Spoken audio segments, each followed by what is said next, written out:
అబ్బాయిలు శృంగారంలో పాల్గొన్నప్పుడు అతను నోట్లో పెట్టడమో లేకుంటే ఏనల్గా పెట్టడమో చేస్తుంటాడు. ఒక అబ్బాయికి ఇంకో అబ్బాయికి మధ్య ఉండే రిలేషను. అప్పుడు కూడా వీడికి పెద్దగా మగతనం అవసరం లేదు. ఈ మగతనం అనేది కేవలం అంగం ఒకటే కాకుండా వాళ్ళు మాట్లాడే పద్ధతి, వాళ్ళ డెసిషన్ మేకింగు, ఇవన్నీ కూడా మగతల లక్షణాలే. భగవంతుడు మగవాళ్ళను సృష్టి చేసింది వేటకు, ఏదైనా గొడవలు వస్తే యుద్ధంలో పాల్గొనడానికి వీలుగా తయారు చేశాడు. కానీ దురదృష్టవశాత్తు ఇప్పుడు ఆ కాన్సెప్ట్ తగ్గిపోయింది కనుక మగ పిల్లలు బలహీనమైపోతున్నారు. చాలామందికి శరీరం యొక్క ఇంపార్టెన్స్ తెలియదు.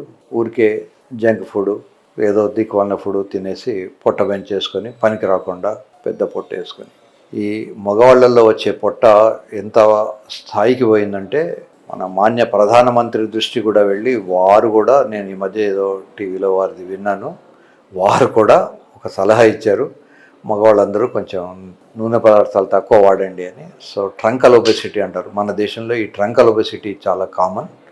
మగవాళ్ళకు పెద్ద పెద్ద పొట్ట రావడం. నేను జోకులర్గా నా పేషెంట్లకు చెప్తాను, పిల్లల కోసం వస్తే, బాబు నీకు పొట్ట వస్తే నీ భార్యకు పొట్ట రాదు అని. సో వీడికి పొట్ట వచ్చేసి మరి అమ్మాయి ప్రెగ్నెంట్ కాదు. ఇక వీడికి పెద్ద పొట్ట ఉందనుకోండి, బొంగరంలాగా వీడలేసి ఉంటాడు. జనాంగాలు ఒకదానికో టచ్ కూడా కావు. Obesity, ట్రంకల్ obesity one of the causes. So అప్పుడు ఇలా ఉన్నప్పుడు వాళ్ళు ఏం చేస్తారంటే ఈ డిల్డోల్స్ అనేటి బెల్ట్ సహాయంతో పెట్టుకునేటివి కానీ అవి పెట్టేసుకొని, గేదెకు దూడు చనిపోతే పాలు తక్కువ ఇస్తుంది.